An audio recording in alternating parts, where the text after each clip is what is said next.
दुर्गा नाम है शक्ति का, भक्ति का। माँ भगवती के स्मरण, ध्यान और पूजन से हमारे मन को शांति मिलती है। नवरात्र दुर्गा के इन्हीं 9 रूपों का वर्णन है।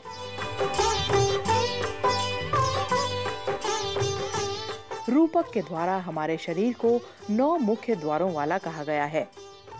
इसके भीतर निवास करने वाली जीवनी शक्ति का नाम ही दुर्गा है। शरीर को सुचारू रूप से क्रियाशील रखने के लिए ही नवरात्र मनाए जाते हैं।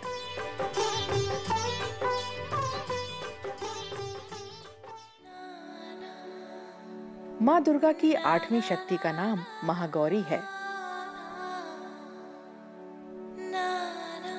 माता महागौरी का रूप गौर वर्णीय है, इसीलिए ये महागौरी कहलाती हैं। नवरात्र के 8वें दिन इनकी उपासना करने का विधान है। इनकी शक्ति अमोघ और बहुत ही फलदायिनी है। इनकी उपासना से रोग और पाप नष्ट हो जाते हैं।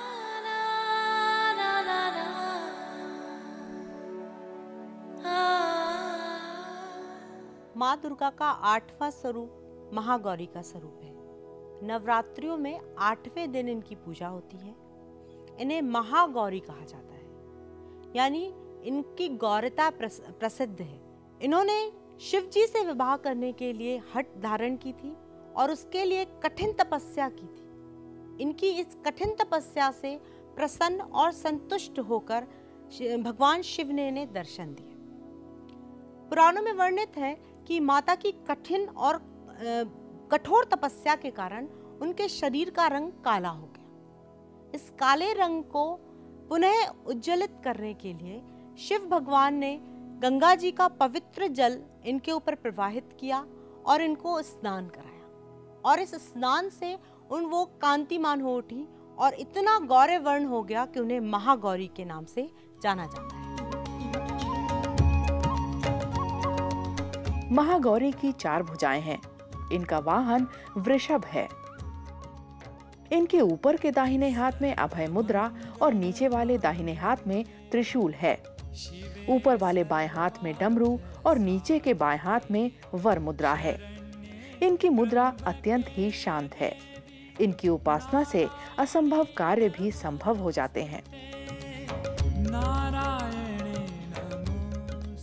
माँ पूर्व जन्म के संचित पापों का भी विनाश करती हैं और महागौरी की दया से, उनकी कृपा से क्लेश, दुख और कठिन समय या कठिन ग्रह बाधाएं भी शांत होती हैं।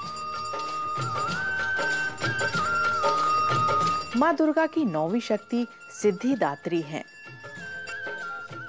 इनकी कृपा से 8 प्रकार की सिद्धियों की प्राप्ति होती है, इसीलिए इन्हें सिद्धिदात्री कहा गया है। नवरात्र पूजन के 9वें दिन इनकी पूजा उपासना होती है। इसी दिन रामनवमी का पावन त्योहार भी मनाया जाता है।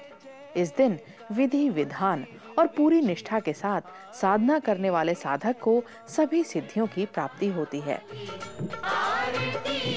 मार्कंडेय पुराण में सिद्धियों के बारे में कहा गया है कि कुल 8 सिद्धियां होती हैं। अलग अलग पुराणों में इनकी संख्या अलग अलग है। देवी पुराण में एक बहुत सुंदर उदाहरण दिया गया है और ऐसा कहा गया है कि शिव जी को जितनी भी सिद्धियां प्राप्त हुई हैं वो सिर्फ और सिर्फ सिद्धिदात्री माता की कृपा से ही प्राप्त हुई। आज के समय में प्रोफेशनली, जॉब में, पढ़ाई में, व्यवसाय में या जो भी आपने अचीवमेंट प्राप्त करनी है, जो भी आपने उपलब्धियां प्राप्त करनी है, उनके लिए अगर आप सिद्धिदात्री माता का एकनिष्ठ होकर पूजन करते हैं, स्मरण करते हैं, जाप करते हैं, तो निसंदेह आपको सिद्धियों की प्राप्ति में तनिक भी संदेह नहीं होगा। माँ भगवती का स्मरण, ध्यान, पूजन हमें शांति देता है। ऐसा कहा गया है कि कोई भी मनुष्य अपनी शक्ति के अनुरूप जप, तप, पूजा अर्चना कर माँ की कृपा और करुणा का भागी बन सकता है। अनोखे महापर्व यानी नवरात्र में इनकी विशेष पूजा अर्चना करनी चाहिए।